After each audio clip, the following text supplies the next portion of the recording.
Que tá tudo mais caro, não precisa nem lembrar, né? O que fica difícil entender é por que os reajustes não param.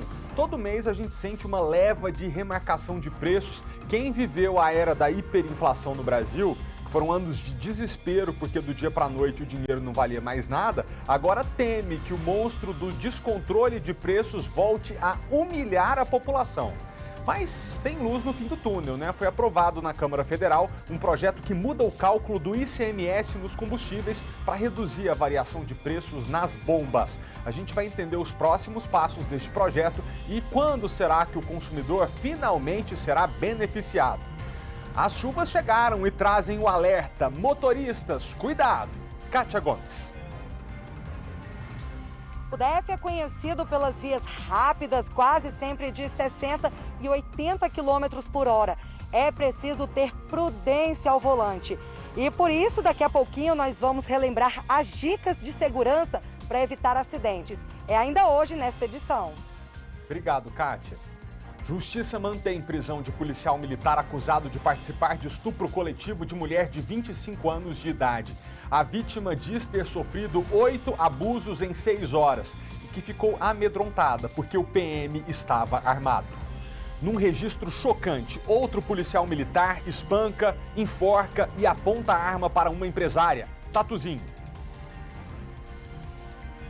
Pois é, Malta, tudo por conta de uma dívida relacionada a cerca de $8 mil. O policial militar, após espancar a empresária no Riacho Fundo, ele se apresentou de forma espontânea aqui na delegacia de Taguatinga Sul e deve responder por tudo isso em liberdade. Daqui a pouco, todos os detalhes. Malta. Gente, é uma polêmica, porque ele diz que ela sacou uma faca para ele, só então ele puxou a arma de volta. Ele diz que ela falou, sou estelionatária mesmo, não vou te pagar, e por isso ele perdeu a cabeça. Na edição de hoje, a gente quer ouvir a sua opinião. O que você acha? Um PM pode agir assim? No lugar dele, você também perderia a cabeça? Ou jamais uma atitude dessa é aceitável? Daqui a pouquinho, com seu celular de graça, você manda pra gente a sua opinião. Mas é tudo depois do intervalo. A gente faz um rápido break e já voltamos. Inflação, que está tudo aumentando, preço sempre subindo, o brasiliense já está sentindo, a gente fala disso praticamente todo dia, né? E tem um bom tempo. Agora, por que os reajustes não param? A gente tenta explicar para você na reportagem de Vanessa Vitória. As coisas estão tudo caro. O consumidor está pagando mais por itens básicos como comida, transporte e energia elétrica. Não tem nem por onde correr. De acordo com o DIEESE, Departamento Intersindical de Estatística e Estudos Socioeconômicos, Brasília registrou a maior alta da cesta básica no país em setembro, um aumento de quase 4%. No acumulado dos últimos 12 meses, a capital federal também teve a maior elevação entre as capitais brasileiras, quase 39% no valor do produto. Os preços de alimentos que mais subiram aqui na capital foram os da batata, da banana e do café. A batata com 16% de aumento, a banana com 14,32% e o café com 10,03%. No total, 9 produtos tiveram alta. A carne também teve um aumento importante de 2,25% e a carne representa 40% do total do custo da cesta básica. A alta dos preços da carne, que também refletiu nos valores dos cortes de segunda e de terceira. Com a procura maior por miúdos de galinha e partes menos nobres de bovinos e suínos, incluir estes itens nas refeições também ficou mais caro. Isso é um efeito cascata, né?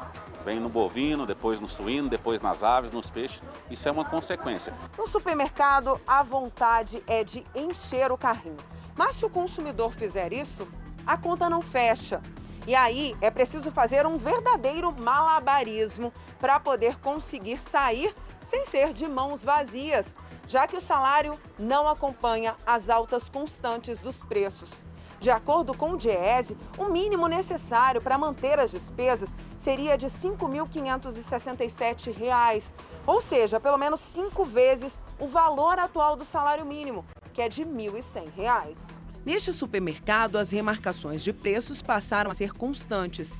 E para atrair o consumidor, a rede investe em promoções. Nós negociamos junto com a empresa, né, lotes de produtos, compramos em maior quantidade justamente para quê? Para que a gente possa ter um preço melhor para que isso seja repassado para o nosso consumidor final. Mas qual seria o grande vilão da inflação? O que vem empurrando o preço de itens básicos como alimentos, gás de cozinha e outros produtos para as alturas? Um dos principais vilões da inflação nesse momento tem sido a taxa de câmbio. Ela tem influenciado o preço dos combustíveis, da energia, e esses insumos são importantes na formação do preço, do custo da produção, tanto industrial quanto principalmente agrícola. Além disso, no caso dos alimentos, nós tivemos um inverno bastante rigoroso, problemático para a produção de alguns produtos, e também a falta de uma política de estoques reguladores mais ativa por parte do governo. Só promoção e o que tiver em conta mesmo.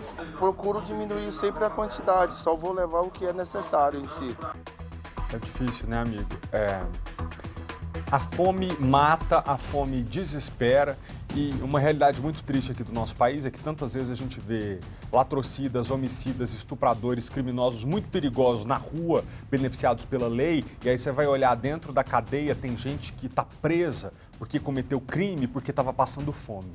É o caso que a gente menciona agora, que não é daqui de Brasília, mas exemplifica bem o que a gente está vivendo. O Superior Tribunal de Justiça mandou soltar uma mulher que, veja só, estava presa. Ela furtou 2 pacotes de macarrão instantâneo e outros produtos que tudo junto dava R$21. E ela passou 14 dias presa. Diz que cometeu esse crime porque estava com fome. A mulher desempregada e mãe de 5 filhos passou 14 dias presa após o furto em um mercado da Zona Sul de São Paulo. Por várias vezes eu gritei que eu estava com fome, que eu peguei por fome, mas que eu estava devolvendo. Porque a hora que a viatura viu, eu já estava devolvendo os produtos.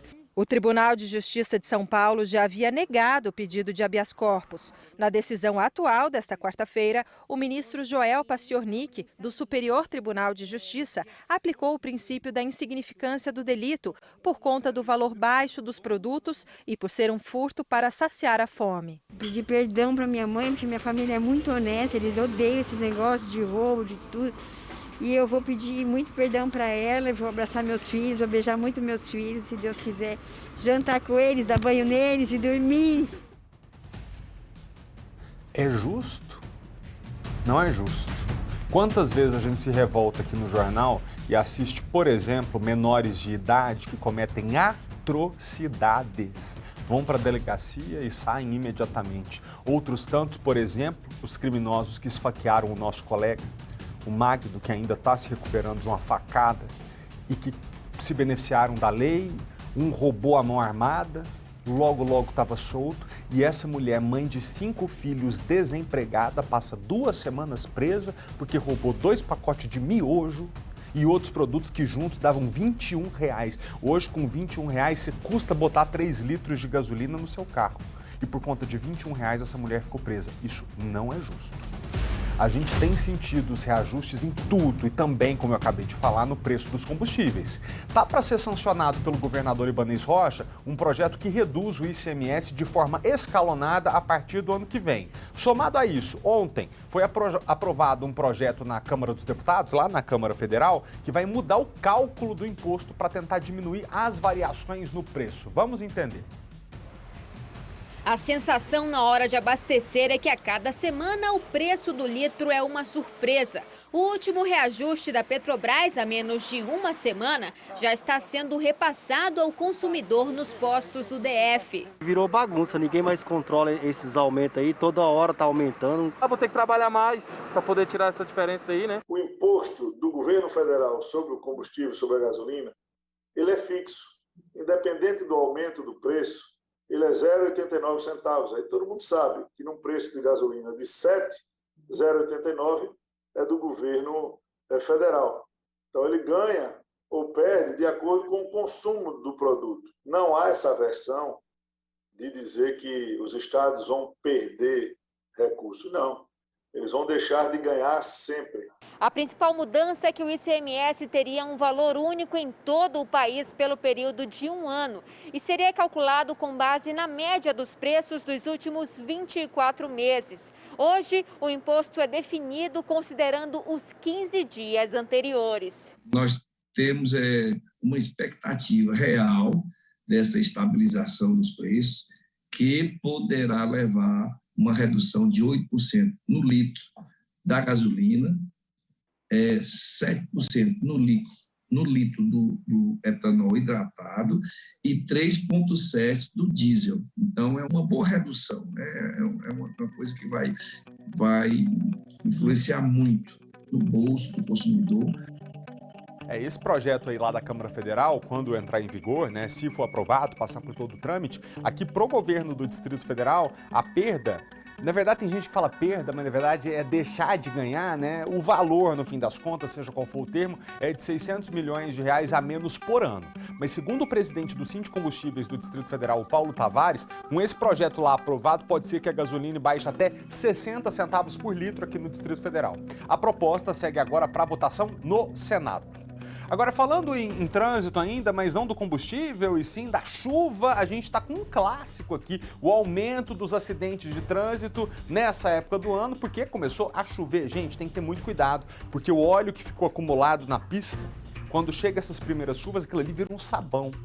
Sem contar que tem baixa visibilidade, muito carro sem revisão, que fica parado quando chove. No último fim de semana e no feriado, a gente mostrou aqui uma série de acidentes pelo Distrito Federal. Agora, a Kátia Gomes está lá no Detran e fala com o diretor-geral sobre redobrar os cuidados nessa temporada chuvosa. Deixa eu só falar uma coisa antes. Fica parecendo aqui que é um alerta batido. Você talvez está olhando agora pensando assim, eu já faço isso. Faz mesmo? Tá tomando cuidado mesmo? Porque a gente só lembra da precaução que a gente tem que ter quando passa o desgosto de estar com o carro parado naquele engarrafamento, porque não manteve distância do carro da frente, acabou parando, vira aquele enguiço. Então, não sei, hein, se estamos todos tomando os cuidados. Por isso que a gente está trazendo esse assunto aqui. Kátia, com você. Exatamente, Malta. Você já fez revisão no seu carro? Porque a gente sabe que é importante, principalmente, olhar se o pneu está careca, o limpador de para-brisas também se está funcionando de uma forma adequada. E claro, tem aquelas outras dicas importantes também, manter o distanciamento entre os veículos. E para dar essas dicas, eu vou conversar agora com o Zélio Maia, que é diretor-geral aqui do Detran. Zélio, uma boa tarde. Igual o Malta falou agora, nunca é demais relembrar, reforçar a importância dos cuidados nesse período de chuva, que é o período onde acontecem mais acidentes, não é isso? Exato. Boa tarde, Malta. Boa tarde, Kátia. Esse período de chuvas já é comprovado que há um acréscimo de acidentes. Motivos lógicos. Nós estamos saindo de um período longo de seca, as vias do DF são muito rápidas e, evidentemente, o cidadão tem que redobrar os seus cuidados, como você falou.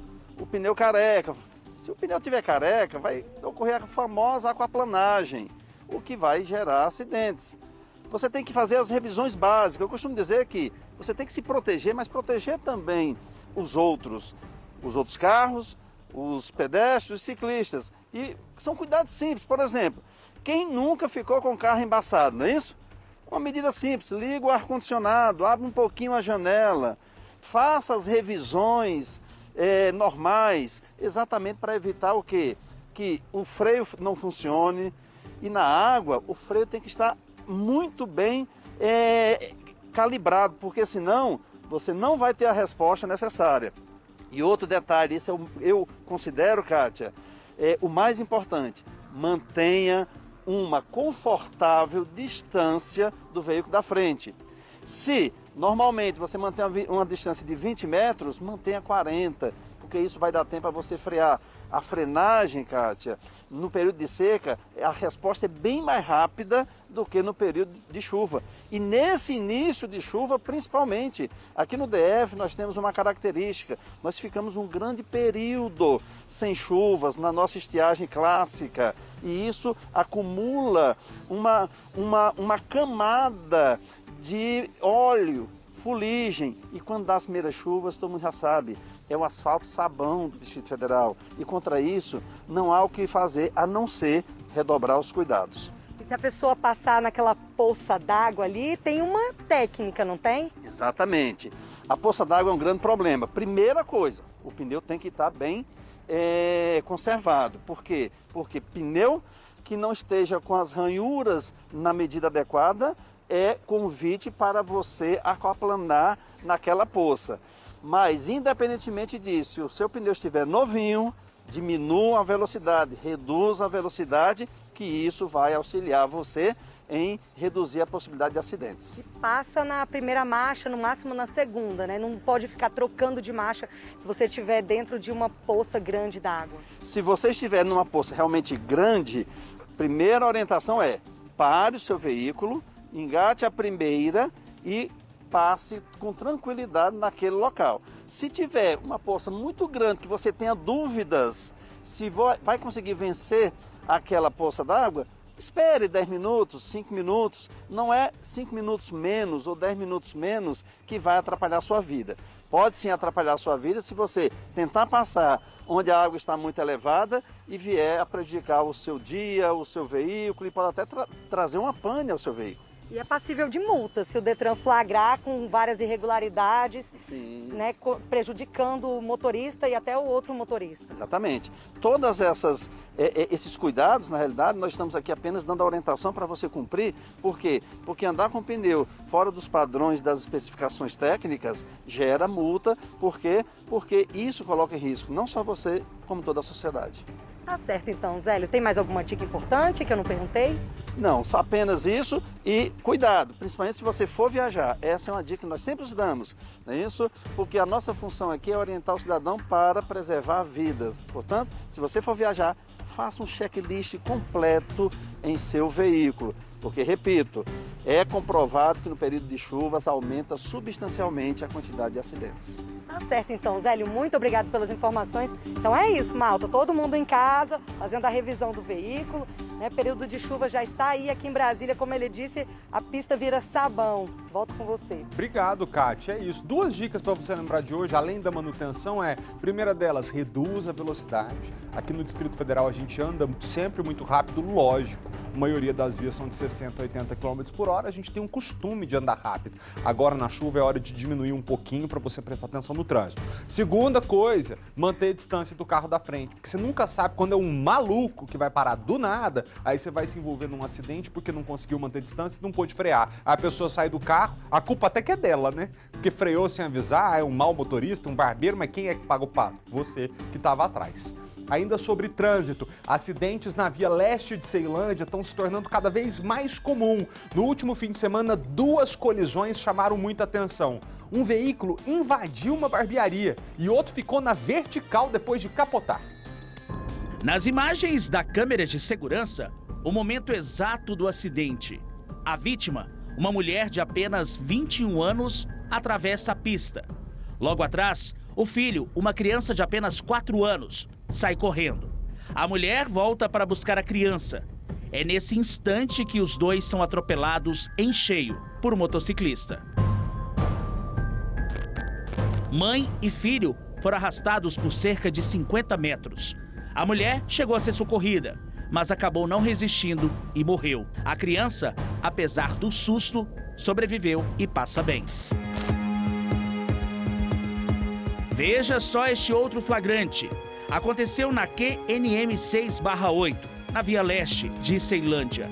Segundo o Corpo de Bombeiros, esse carro vermelho, conduzido por um rapaz de 23 anos, saiu da pista e se envolveu numa sequência de colisões. Bateu na placa de propaganda, na parada de ônibus e na lateral desse quiosque. Depois, capotou e bateu num poste de iluminação pública e em parte do telhado de outro quiosque. O veículo ficou escorado, quase que na vertical. O motorista teria perdido o controle da direção após levar uma fechada. Nesse outro acidente, as câmeras de segurança flagraram o momento em que o carro desgovernado e em alta velocidade se choca contra a parede de uma barbearia. Ele só para após bater contra uma parada de ônibus.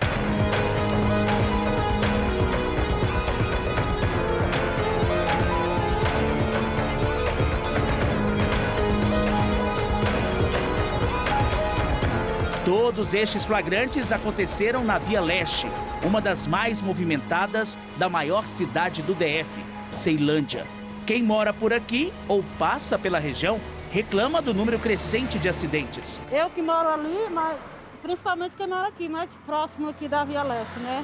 Eu já moro do outro lado, mas assim mesmo a gente sente medo. Aqui é muito movimento, principalmente de manhã e à tarde. Tem os idosos que passam para ir no supermercado e tudo. Aí é muito risco para eles, os carros às vezes não param. Eu tenho medo, que eu não sou daqui, né? Daí eu tenho medo, eu moro no interior, né? A gente vai para a cidade, a gente tem medo, né? Lembram do acidente que o motorista bate em cheio contra a parede de uma barbearia? Então, estamos nela. O José do Socorro é proprietário e conta que ficou no prejuízo. Graças a Deus que não tinha ninguém, né? Só que o prejuízo também é grande, né? O rapaz dono do carro fala que o carro foi furtado, o que a gente pode fazer? As reclamações de acidentes aqui, elas têm aumentado, principalmente, não só aqui nesse trecho que nós estamos, 3/5, mas também em todo o decorrer da via, que é uma das mais movimentadas de Ceilândia, que inclusive corta Ceilândia Sul, Ceilândia Norte e também o Setoró.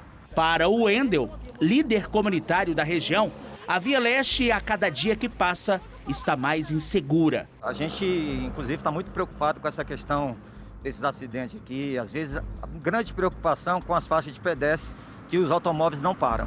O Wendel conta que procura constantemente os órgãos responsáveis, como o Detran, para dar uma solução ao problema relacionado aos acidentes, que só aumentam. Às vezes a gente cobra do Estado, cobra do Detran, mas aí é uma moeda de troca. O Estado cobra, mas na verdade cobra do motorista também, que tem que ter uma conscientização, que às vezes a maioria dos motoristas, eles estão dando alcoolizada. E o Detran às vezes só serve para multar os motoristas. Seu Moacir está na bronca. Ciclista por hobby, ele diz que fica com medo de se arriscar em meio aos carros, por conta da falta de uma ciclovia decente. Não tem nem acostando os carros aqui, deixa nem a gente passar, mas não tem lugar de passar os carros.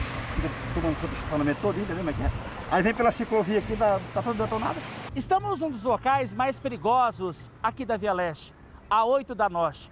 Foi aqui que no começo do ano uma jovem acabou morrendo após ser atropelada por um carro.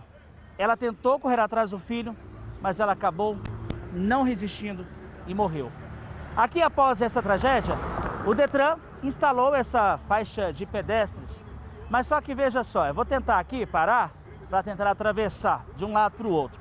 Os moradores reclamam que, apesar da faixa estar aqui no local, por exemplo, ela não tem resolvido nada. Os acidentes só têm aumentado, ou seja, essa sinalização horizontal praticamente não é solução. Eles pedem lombadas eletrônicas para que isso possa melhorar ainda mais. Ou não tinha faixa, nós passávamos muito risco. E depois dessa faixa para cá, mais risco estão passando. Sabe por quê? Porque os carros não obedecem.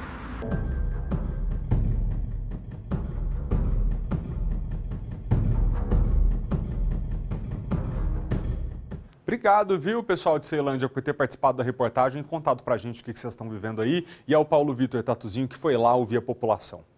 Um caso, dentre tantos outros que a gente mostra a partir de agora, envolvendo agentes de segurança em situações absurdas.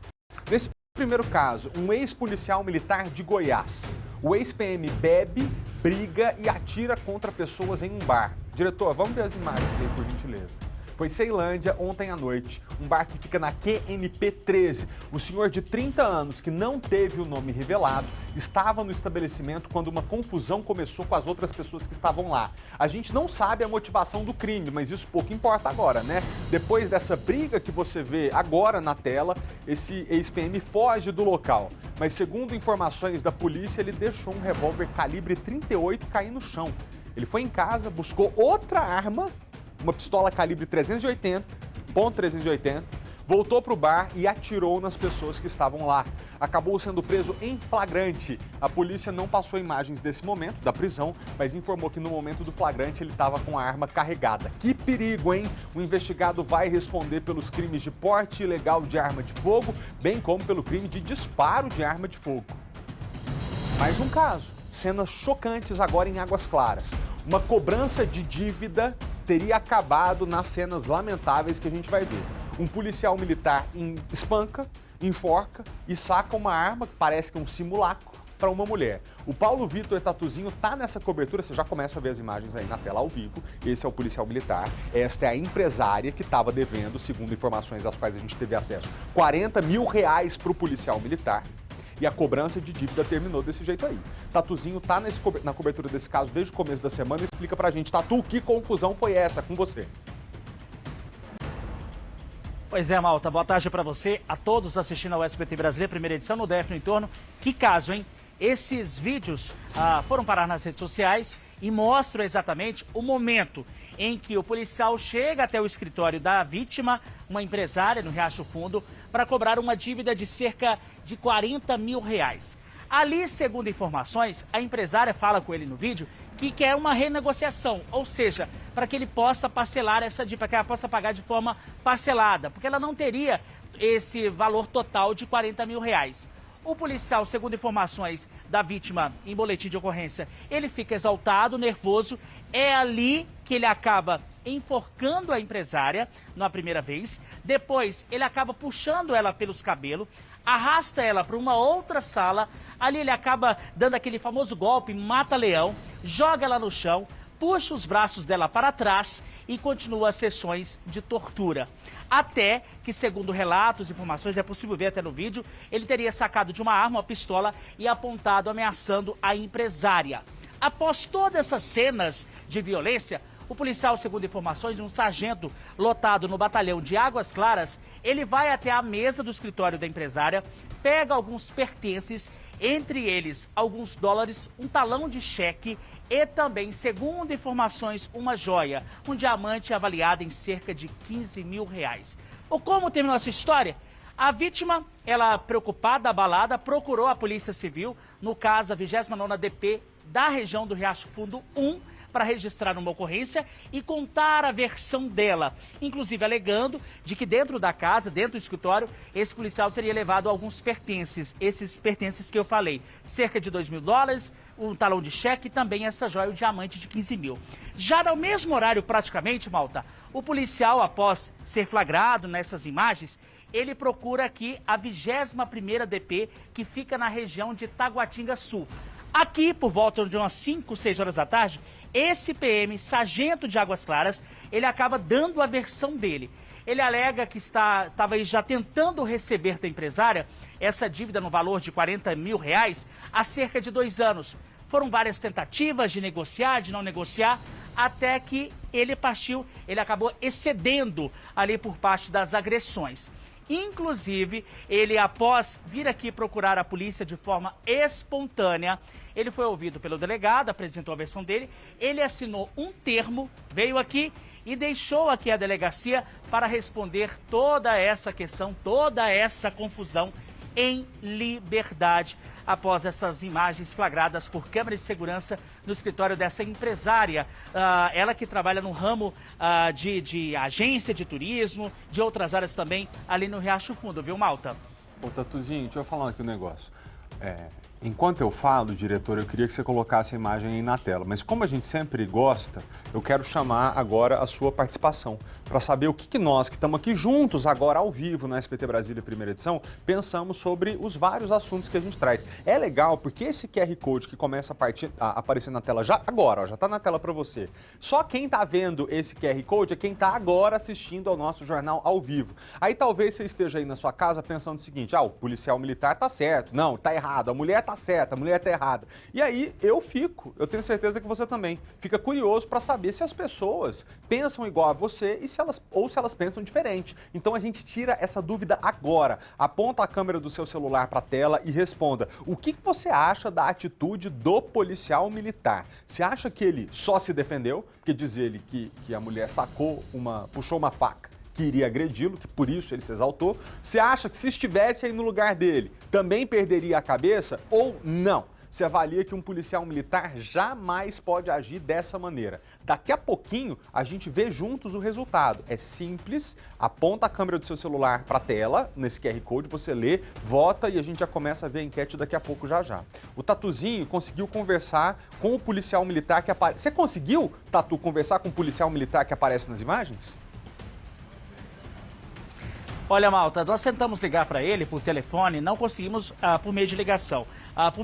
Nos bastidores a gente conseguiu falar com a defesa desse policial, que inclusive alega a seguinte, a defesa diz o seguinte, olha só, a empresa da fulana, no caso da moça, a vítima empresária, acumulou uma dívida de cerca de $8 mil com o policial, ou seja, e se indispõe a liquidar essa dívida. Fez com que o policial, após 2 anos tentando receber essa dívida, ele foi ontem à tarde para que pudesse receber essa dívida. E alega ainda de que o policial alega, por meio da defesa dele, de que ele foi agredido na cabeça por trás e por isso ele aplicou o golpe mata-leão. E segundo informações da defesa, que pegou alguns pertences e imediatamente esse próprio policial, ele acabou se arrependendo, veio aqui até a 21ª DP, assumiu todo o excesso de violência que ele teria praticado contra essa empresária. Segundo ele mesmo, ela teria ameaçado ele com faca antes dele cometer as agressões, por exemplo, o golpe do mata-leão, ter jogado ela no chão, e por isso ele acabou cedendo, mas só que ele veio aqui, a defesa alega, de que ele vai responder todo esse processo em liberdade, de que, lógico, a defesa vai recorrer também dos objetivos que tem, por exemplo, entrar com bloqueio judicial contra os bens dessa empresária, por conta dessa dívida que ele não conseguiu receber, e de que está à disposição da Justiça para responder todos os quesitos, principalmente o porquê das agressões. Lógico que as agressões não justifica, ele diz estar arrependido de ter cometido as agressões, mas diz que vai continuar no processo aí para ver se consegue receber essa dívida avaliada em cerca de R$40 mil, viu, Malta? Inclusive, Malta, eu não sei se a nossa produção já está ok aí, nós falamos também com a advogada de defesa da mulher, da empresária, e ela falou com a gente, dando a versão dessa empresária. Se a gente puder assistir agora, todo mundo assistir juntos, o que essa empresária, o que a defesa dela diz sobre toda essa situação, após toda essa violência registrada por câmeras. Um policial militar que se identificou enquanto policial militar, que estava armado, acredita-se, com a arma da corporação e que empregou, além de violência física, essa violência armada, né? Durante ali as circunstâncias, ele a ameaçou, ele a agrediu, ele a manteve em cárcere privado e, por derradeiro, levou objetos do valor que estavam ali que estavam ali no interior do escritório, de valor bastante estimado, né? O que de forma nenhuma justifica nenhuma agressão. Os valores levantados e levados por eles giram em torno ou mais, né, em objetos, em torno de R$500 mil. A dívida que ele alega ter e que ele buscou receber por meio de violência, segundo ele, é em torno de R$40 mil. As ameaças foram graves, a vítima encontra-se abalada, apavorada, se mantém sem condições de fala e muito machucada fisicamente nesse momento. Já foi encaminhada ao IML para que fosse feita as devidas cautelas em relação às agressões, muito machucada, psicologicamente muito abalada, e o que a gente vai buscar a partir de agora é justiça, buscar a partir de agora que a justiça seja feita de forma correta, né? De nenhuma forma podemos aceitar violência como resultado de nenhum direito. Concordo com a senhora, a violência não justifica mesmo, ele errou. Mas peraí, se ele levou R$500 mil em produtos, a dívida era de R$40 mil, tá com cara de que não devia ter chegado a esse ponto, né? Já poderia ter pago. Bom, o que a gente depreende dessa história? Realmente isso aí tem um cheirinho de calote, não tem não? Mas de qualquer forma, esse policial não tinha o direito de ir lá e tentar pegar à força o que a mulher devia para ele.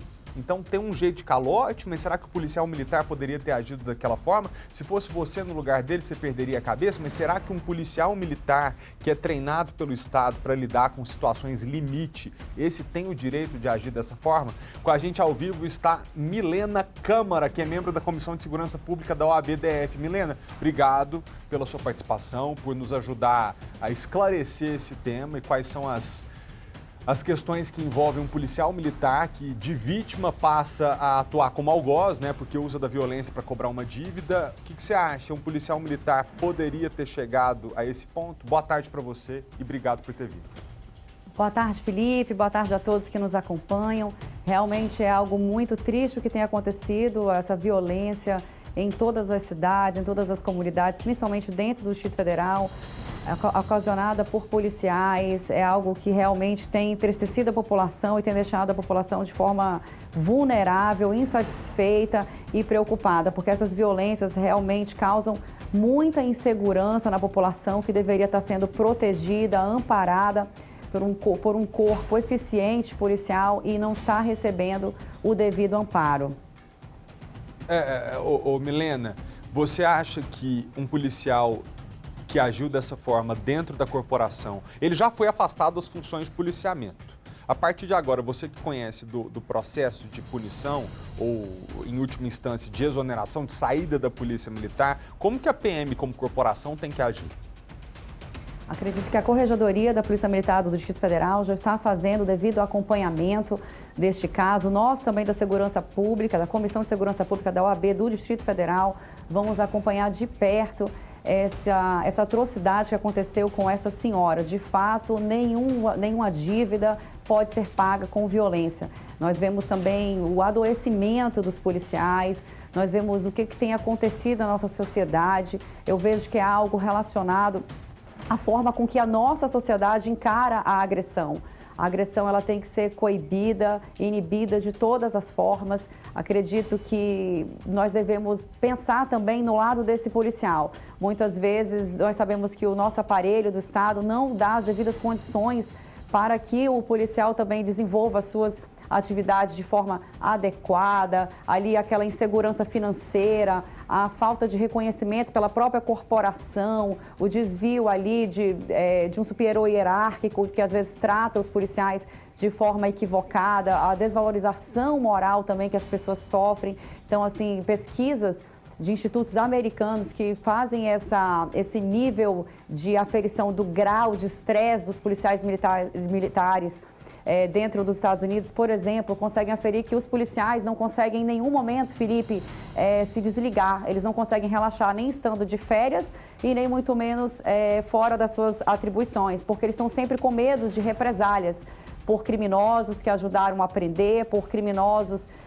que de alguma forma contribuíram ali no contexto para a condenação de um indivíduo. Então as pessoas estão sempre em constante estresse. Não que isso justifique as agressões, enforcamento, a exposição de violência tão agressiva que esta senhora sofreu, mas é algo que a população precisa também encarar e enxergar a necessidade de políticas públicas eficientes voltadas para também o amparo psicológico desses policiais. Com certeza, porque se a gente está aqui dizendo que um policial militar é treinado para lidar com situação limite, por isso dele a gente não espera esse comportamento, é de se supor também que a sociedade espere que a corporação ofereça para esse policial militar um ambiente de sanidade mental e de tratamento psicológico que previna uma explosão de raiva ou de excesso, já que a gente está dizendo, de você a gente cobra mais, então para você a gente oferece mais. Agora, Milena, muitas vezes a gente ouve das pessoas que um certo sentimento de corporativismo quando a Polícia Militar e outras instituições tratam dos seus membros. Por exemplo, a gente tem esse caso que na última semana tem sido muito comentado, de um policial militar supostamente envolvido num estupro coletivo. A vítima, que diz ter sido estuprada por ele e outros homens que estavam junto com ele, diz que ficou amedrontadíssima porque tinha um homem armado ali naquele ambiente. Nesse caso específico, a gente não tem nem que ficar muito floreando a situação ou tentar entender um lado de outro, porque não tem como discutir uma agressão sexual. Eu acho que precisaria de uma corporação um pouco mais ativa para dizer isso a gente não tolera entre os nossos, né? É verdade, com certeza. Falta também aquela aproximação diretamente, Felipe, com a corporação, repreendendo esses atos de violência, essas atrocidades que vem acontecendo. Nós não podemos tolerar, como eu falei no passado, essa violência que nós estamos vivendo não pode ser mais tolerada pela nossa sociedade. As corporações precisam se unir e punir de fato esse tipo de coisa, porque a violência, principalmente contra a mulher, a violência sexual, ela é completamente já coibida. Nós temos aí a reforma do Código Penal, que traz penas severas para esses agressores que cometem esse tipo de abuso sexual, violência contra a mulher, de todas as formas. Agora, inclusive, passou a ser um crime de ação penal pública incondicionada, independente da idade da vítima, independente de ser uma pessoa vulnerável ou não. Acredito que as nossas leis também estão já mais rigorosas ao enfrentamento desse tipo de violência, mas, de fato, Felipe, precisa de algo mais incisivo por parte da corporação, evitando e coibindo esse tipo de ato. Nós não podemos aceitar a violência contra a mulher de nenhuma forma,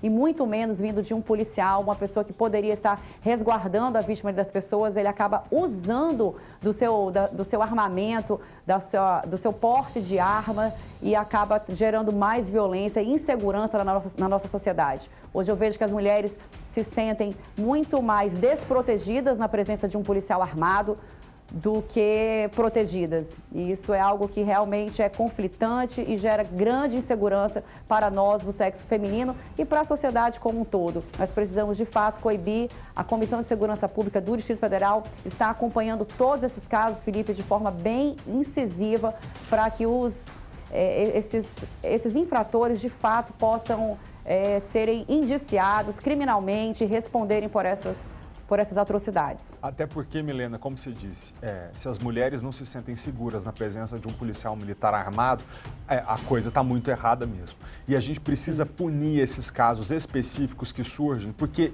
de fato, eles são uma minoria. Eu acho, se eu não me engano, que deve ter 10 mil policiais hoje, entre homens e mulheres, da ativa. A gente traz, muitas vezes, casos de policiais militares aqui, mas evidentemente que perto de 10 mil, que é o número da ativa, isso é uma minoria. Ou seja, a gente não pode tolerar que o comportamento indevido e criminoso de alguns poucos manchem a corporação como um todo e faça com que a população perca a confiança justamente no homem e na mulher fardado e fardada que tinha que defender a gente. Então, da Comissão de Segurança Pública da OAB, a gente espera realmente que vocês possam atuar com bastante cautela e bem de perto desses casos, para que a gente possa mudar a mentalidade que quando um policial militar chegue perto de nós, de mim, de você, dos nossos filhos, a gente realmente sinta segurança e não angústia.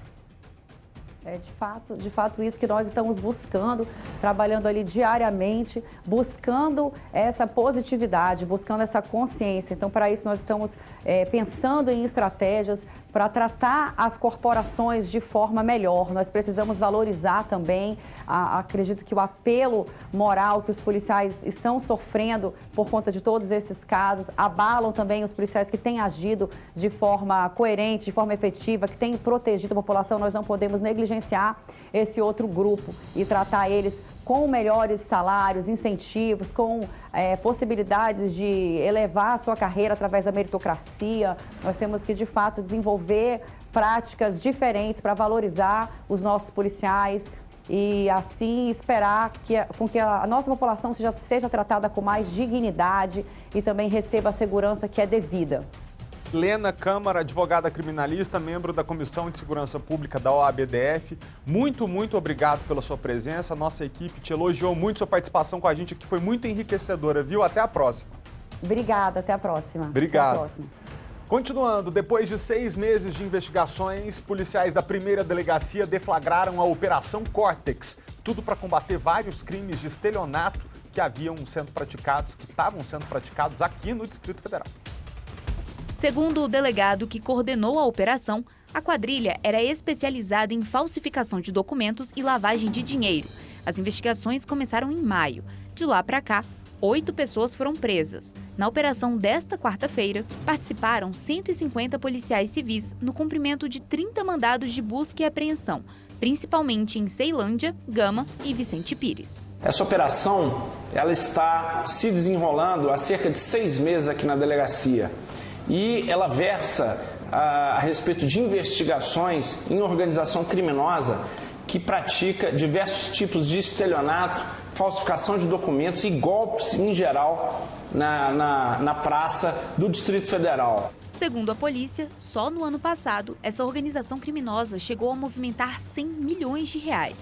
Nas buscas de ontem, foram apreendidos 156 mil reais em dinheiro, diversos cartões de crédito clonados, cheques falsificados, vários documentos, aparelhos eletrônicos, veículos de luxo e 4 armas de fogo. A quadrilha abria empresas fantasmas em nome de pessoas inexistentes e simulava grandes faturamentos para conseguir empréstimos de altos valores com instituições bancárias. Os autuados vão ser indiciados pelos crimes de lavagem de dinheiro, organização criminosa armada, estelionato, porte ilegal de arma de fogo e falsificação de documento público. As penas somadas por todos esses crimes ultrapassam os 30 anos de prisão. As investigações da operação ainda não terminaram e mais novidades podem surgir a qualquer momento. Último detalhe sobre a história do policial militar que foi cobrar dívida de 40 mil reais, acabou naquela confusão, a gente fez uma pergunta para você. O que você estava pensando? Temos o resultado, o diretor pode colocar na tela. Olha, 81% dos nossos telespectadores, de todos vocês que nos acompanham agora ao vivo, acham inadmissível um policial militar agir dessa forma. 11% dos telespectadores disseram, se a pessoa me devesse 40 mil reais, eu também perderia a cabeça. E 8% disseram, ele só tentou se defender já que ela puxou uma faca. Enquanto você coloca na tela, por gentileza, diretor, as imagens desse flagrante, eu só leio para você que está aí em casa alguns dos comentários que chegaram pela mesma pesquisa. A Lorena disse, ele foi muito covarde. De verdade, nada se resolve com violência. O outro, por que esse policial militar não está preso? Se fosse outra pessoa, estava na cadeia. Eu te explico, porque ele se apresentou voluntariamente na delegacia e por isso teve o direito de responder ao processo, ao inquérito em liberdade. Outra pessoa, essa não disse o nome, mas disse, achei que a atitude dele foi de criança. Ele teve uma atitude de moleque. Outra pessoa, se fosse um homem cobrando a mulher dele dessa forma, ele iria gostar de vê-la agredida? Realmente. E o Matheus Itamar dos Santos, ele tem que ficar preso na cadeia, porque não se pode bater em mulher. Obrigado, viu, gente, a todos vocês que participaram. É assim, a gente fica curioso, né, para saber o que as pessoas estão pensando. Será que o pessoal em volta pensa da mesma forma que eu, ou diferente? E aqui a gente sempre tira essa dúvida ao vivo, sem enrolação, você viu, né? Te bota a enquete, dá um minutinho, traz as informações para você e já mostra o resultado. Agora a gente atualiza as informações sobre vacinação aqui no Distrito Federal. Segundo dados disponibilizados pela Secretaria de Saúde, 46% da população vacinável do Distrito Federal já recebeu a segunda dose.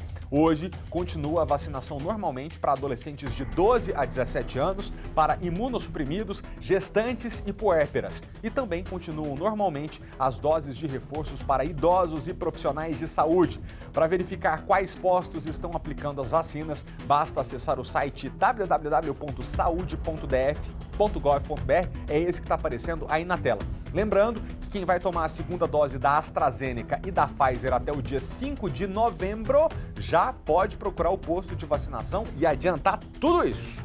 Inclusive, quem recebeu dose de reforço da vacina hoje foi o ministro do Gabinete de Segurança Institucional da Presidência da República, o general Augusto Heleno. Ele tem 73 anos e foi infectado pelo novo coronavírus no ano passado. O ministro da Saúde, Marcelo Queiroga, que também é médico, aplicou o imunizante na Unidade Básica de Saúde número 2 na Asa Norte. Lembrando que a dose de reforço é destinada a idosos com 70 anos ou mais e começou a ser aplicada no dia 1º de outubro. Bom exemplo, ministro, todo mundo tem que se vacinar.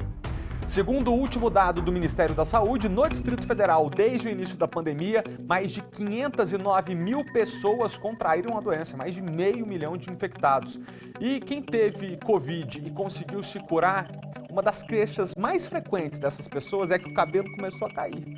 Mas calma, os especialistas dizem que é normal, viu? O importante é cuidar que tudo nasce de novo. Nas ruas do DF, muitas pessoas já sofreram com as quedas de cabelo. Demais. Muito. Aliás, até hoje eu sofro. Tô sofrendo. Sofrendo? Também é daqui os relatos de tratamentos capilares mais eficazes. Cuidados. Hidratação. Então, eu entrei com óleos essenciais, né? E também trabalhei a questão do estresse, fazendo atividade física, me alimentando de forma o melhor possível para evitar a queda de cabelo. De acordo com dermatologistas, a queda de cabelo faz parte de um ciclo, ou seja, é normal perder 100 a 150 fios de cabelo por dia. Mas passou muito disso. Pode ser um problema. Um estudo do Jornal da Academia de Dermatologia dos Estados Unidos mostrou que a queda capilar em homens e mulheres aumentou cerca de 400% desde o início da pandemia, no primeiro trimestre de 2020. Um dos motivos estaria no estresse causado pela nova rotina ou ainda um dos efeitos colaterais após o contágio do vírus. Quando você tem uma perturbação desse ciclo normal, acontecendo o eflúvio, essa queda dobra, acontece numa quantidade muito maior, o que leva o mais estresse ainda para o paciente vendo os fios de cabelo cair. A Andréia foi uma delas. Ela conta que ficou 10 dias internada na UTI e que teve várias sequelas na recuperação. Uma delas, a queda de cabelo. O Covid que eu tive foi um grau muito forte da doença, uma pneumonia muito grave que eu tive, e após um mês eu recebi alta da UTI e fui para minha casa, onde o médico havia me dito que eu sofreria perca do meu cabelo, mas eu não fui orientada como seria tudo isso. E por que isso acontece?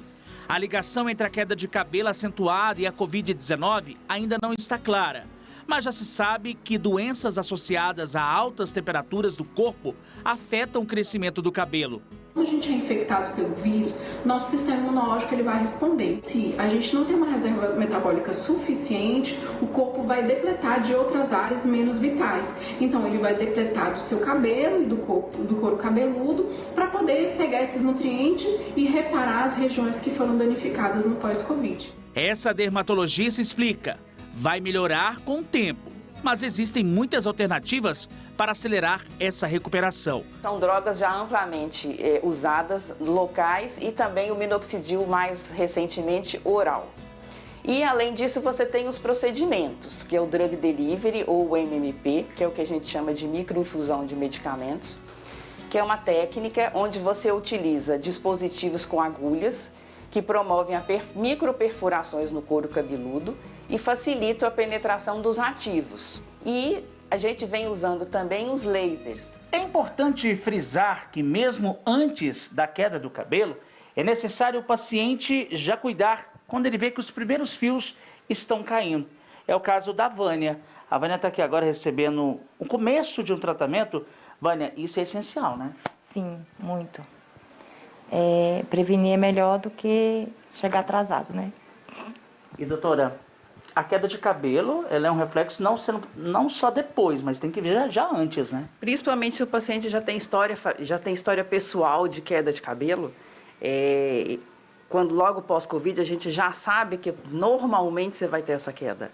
A quantidade é variável de pessoa para pessoa, mas ela existe. Então, se você já tem essa história, é melhor você começar o tratamento antes de você começar a ter uma queda importante. A médica dermatologista reforça, tanto a queda de cabelo quanto a autoestima pode ser recuperada.